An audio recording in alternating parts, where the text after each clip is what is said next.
Sono trascorse meno di 24 ore dalla sfida decisiva del Taliercio con la Dinamo Sassari e un corteo acqueo colorato dalle bandiere della Reyer Venezia già percorre il Canal Grande in una festosa processione guidata dal battello della squadra che riporta in città il titolo più ambito e prestigioso della pallacanestro nazionale.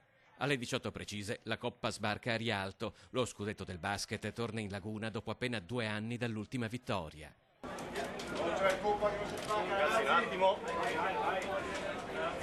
Per giocatori, tecnici, preparatori atletici, dirigenti, tutto lo staff del Venezia neocampione d'Italia, l'accoglienza è calorosissima.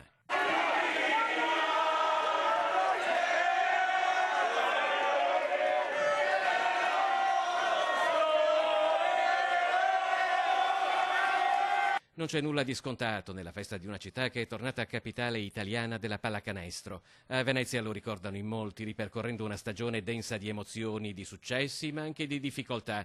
Ed è per questo che la vittoria è ancora più bella. Non pensate che sia tutto fiori e rose attraverso la stagione, ma questo è il frutto di un grande lavoro di squadra e anche un grande lavoro insieme a voi, perché nei playoff il fattore campo ha dimostrato quanto è stato importante giocare in casa. In campo non abbiamo mai mollato. Insieme ce l'abbiamo fatta, è veramente un'emozione unica, questo grazie a un gruppo speciale di persone, grazie anche a tutti voi, quelli che sono sempre stati, che sono stati restati anche al nostro fianco nei momenti più difficili, ma ce l'abbiamo fatta contro tutti e tutti e quindi fino alla fine.